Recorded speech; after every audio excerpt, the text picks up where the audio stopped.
Assalamualaikum warahmatullahi wabarakatuh. Ahlan wa sahlan fi faslin khas liikhtibaril kafa'ah fil lughah al-arabiyyah.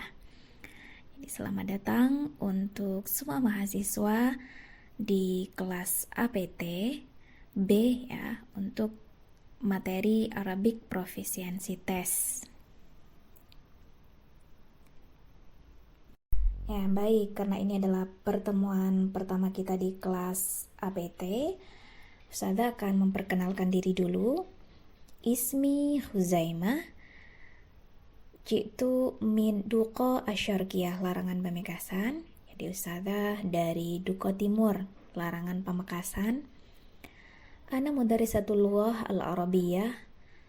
Hasaltu ala syahadati bakalarius fi Jami'ah Sunan Ampel Al-Islami Al-Hukumiyah di Surabaya bikismi ta'limil lughah al-arabiyyah. Wakadzalik hasaltu ala syahadati al-majistir fi nafsil jami'ah bi Jami'ah Sunan Ampel Al-Islami Al-Hukumiyah di Surabaya bikismi ta'limil lughah al-arabiyyah aidan.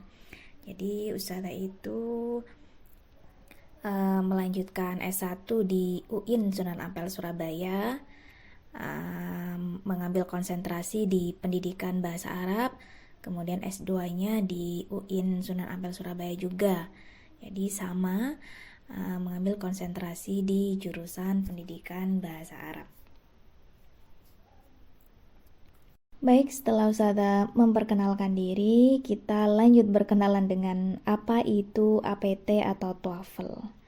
Kalau tadi di depan, APT itu adalah Arabic Proficiency Test, sedangkan TOEFL itu Test of Arabic as a Foreign Language. Jadi itu sama saja ya, hanya istilahnya saja yang berbeda.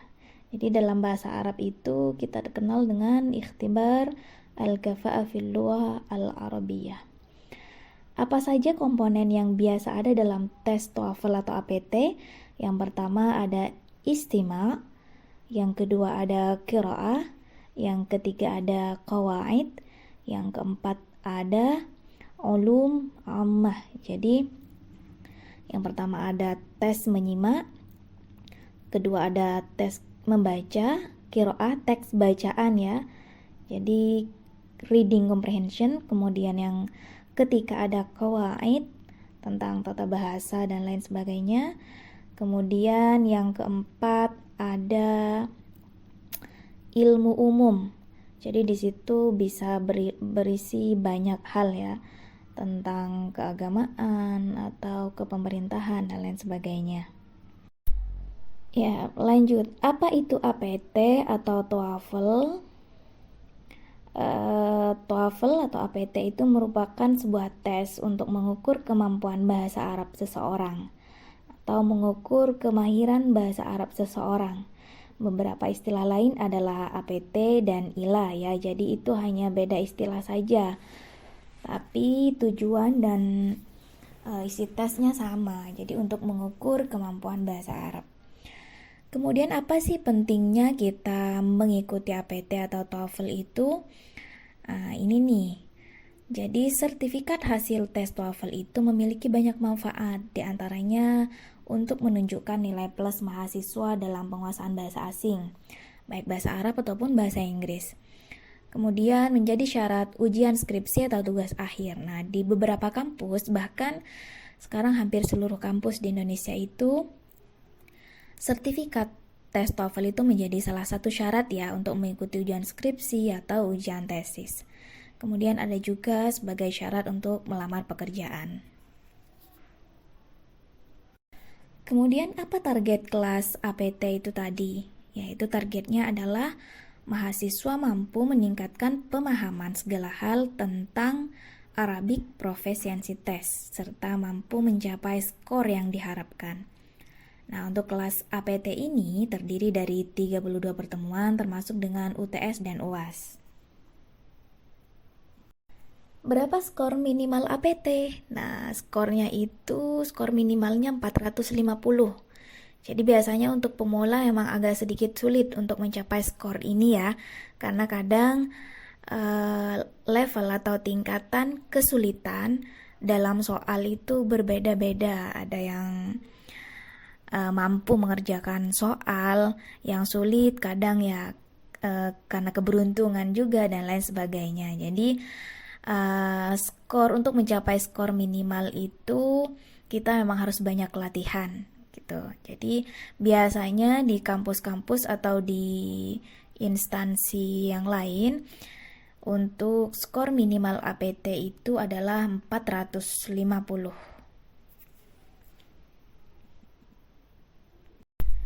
Kemudian seperti apa bentuk soal APT?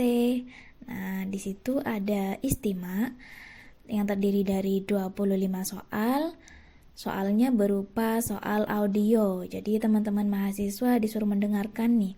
Disuruh mendengarkan audio, kemudian setelah itu diberi pertanyaan-pertanyaan yang berhubungan dengan materi dalam audio itu tadi.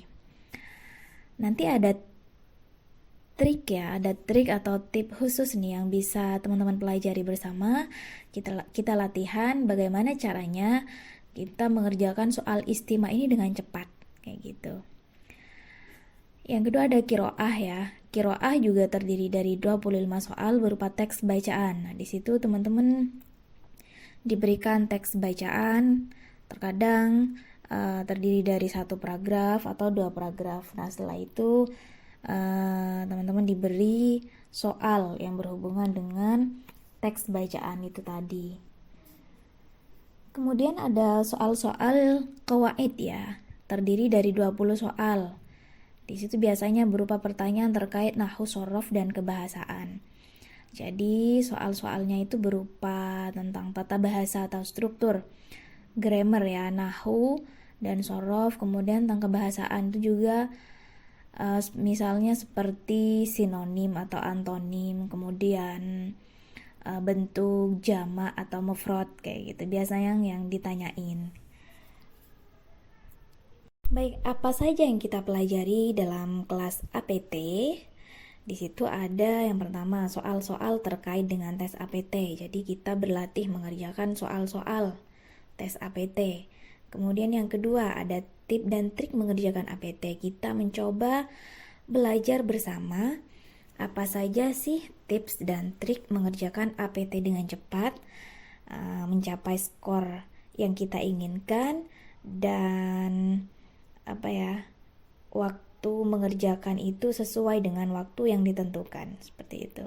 Kemudian yang ketiga ada simulasi pengerjaan APT per bidang. Jadi kita mencoba berlatih atau belajar mengerjakan soal itu per bidang. Jadi kita latihan istimewa, fokus pada soal-soal istimewa, kemudian berikutnya kita fokus berlatih soal-soal qiraah dan seterusnya. Baik, untuk tatap muka kedua, mahasiswa akan diberikan pretest yang berisi 70 soal yang terdiri dari soal istimewa, qawaid, qiraah, dan pengetahuan umum yang tujuannya untuk mendiagnosa awal pengetahuan atau kemahiran mahasiswa dalam bahasa Arab. Jadi diusahakan di situ mahasiswa tidak mencontek atau tidak membuka buku dan lain sebagainya.